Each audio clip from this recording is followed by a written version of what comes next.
Hello everyone. आज के इस वीडियो में हम बताएंगे Bihar student credit card scheme होता क्या है और इसका क्या उद्देश्य है, मुख्य लाभ क्या मिलेगा इसमें, एलिजिबिलिटी क्या है, इसका जरूरी दस्तावेज क्या क्या लगेंगे, आवेदन की प्रक्रिया क्या है, रीपेमेंट डिटेल्स के बारे में बताएंगे, कॉन्टैक्ट डिटेल्स के बारे में बताएंगे, किस तरह से आप डीआरसीसी से कॉन्टैक्ट कर सकते हैं और बिहार स्टूडेंट क्रेडिट कार्ड के मेन ऑफिस में कॉन्टैक्ट कर सकते हैं।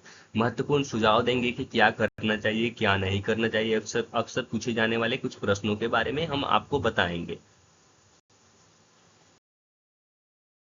तो चलिए हम बता दें कि इस योजना का मुख्य उद्देश्य क्या था। बिहार सरकार द्वारा 2016 में इस योजना की शुरुआत की गई उन छात्रों के लिए जो आर्थिक रूप से कमजोर थे और वो छात्र इस योजना के मदद से अपने पसंदीदा कोर्स को कर सकते हैं आसानी से और इसके तहत उन्हें 4 लाख तक की राशि दी जाएगी। तो चलिए हम बता दें कि इस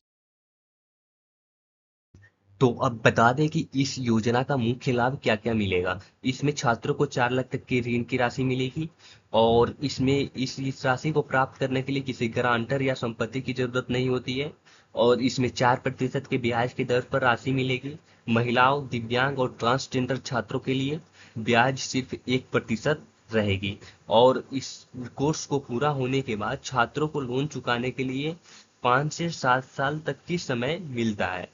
इस योजना के तहत तकनीकी प्रबंधन, सामान्य स्नातक, इंजीनियरिंग, चिकित्सा आदि किसी भी प्रकार की मान्यता प्राप्त कोर्स के लिए लोन मिल सकती है। तो अब हम एलिजिबिलिटी के बारे में बता दें कि आवेदक जो होना चाहिए बिहार का अस्थायी निवासी होना चाहिए। आवेदन की समय सीमा जो होना चाहिए, आवेदक का जो अधिकतम उम्र होना चाहिए वो स्नातक के लिए 25 वर्ष तक होनी चाहिए और पीजी के लिए 30 वर्ष तक होनी चाहिए। शैक्षणिक योग्यता के बारे में बता दें, न्यूनतम 12th पास होना चाहिए आवेदक और कुछ ऐसे कोर्स हैं जिसके लिए 10वीं पास भी चलेगा, जैसे कि पॉलिटेक्निक। अगर हम बात करें कि अगर आप Bihar student credit card scheme का लाभ ले लेते हैं तो आपको कोई भी अन्य स्कॉलरशिप नहीं दी जाएगी या कोई भी अन्य लोन नहीं दी जाएगी। तो चलिए बता दें कि जरूरी डॉक्यूमेंट्स क्या क्या लगेंगे।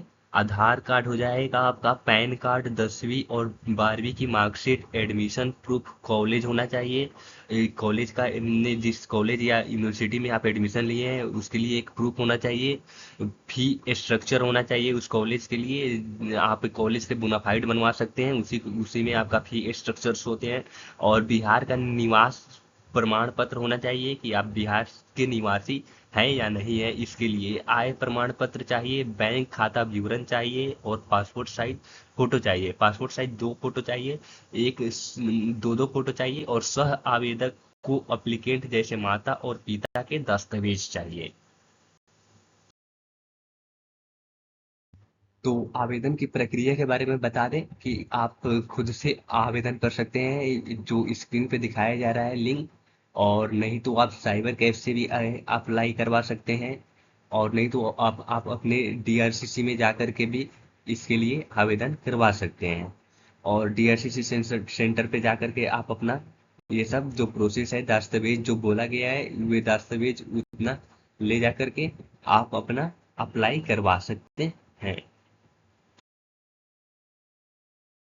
तो अब बता दें कि रीपेमेंट डिटेल्स के बारे में। कोर्स पूरा होने के 1 वर्ष बाद या नौकरी मिलने के 6 महीने बाद किस्त शुरू हो जाता है आपको चुकाने के लिए और अधिकतम आप किस्त बनवा सकते हैं 15 वर्षों तक इस किस्त को बनवा सकते हैं। नहीं तो अगर छात्र को नौकरी नहीं मिलती है या जॉब नहीं मिलती है तो इसके लिए आपको अपने डीआरसीसी में जा करके अप्लीकेशन लिख करके डीआरसीसी वाले को बोलना होता है। तो इसके लिए आपको कुछ वर्षों के लिए या कुछ महीनों के लिए आपको टाइम मिल सकता है।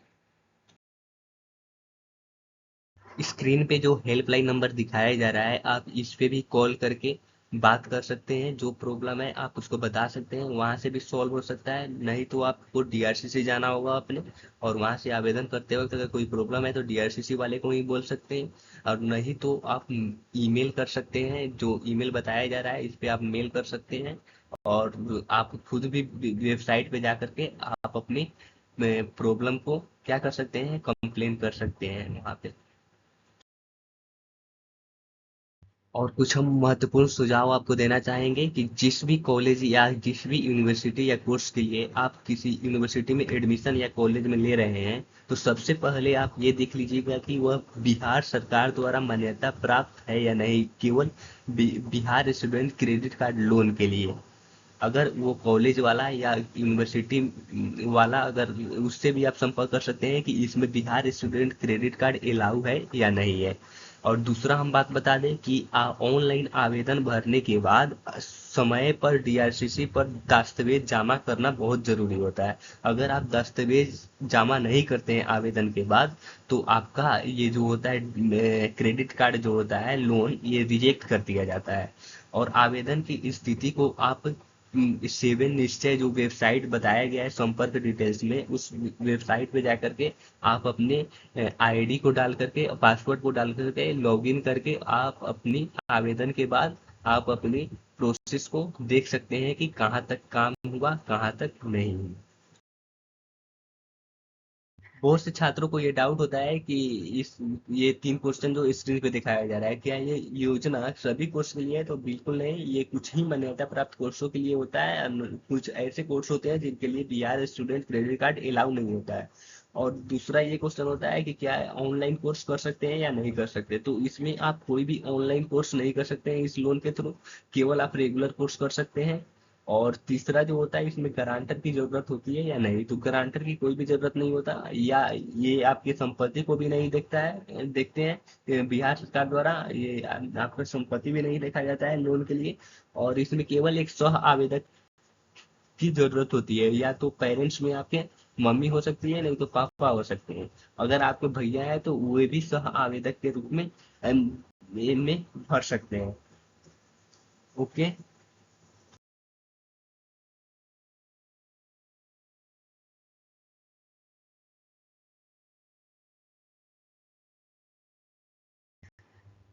और भी ऐसे इंफॉर्मेटिव वीडियो के लिए please like, share and subscribe करें। Thank you. और भी ऐसे इंफॉर्मेटिव वीडियो के लिए please like, share and subscribe करें। थैंक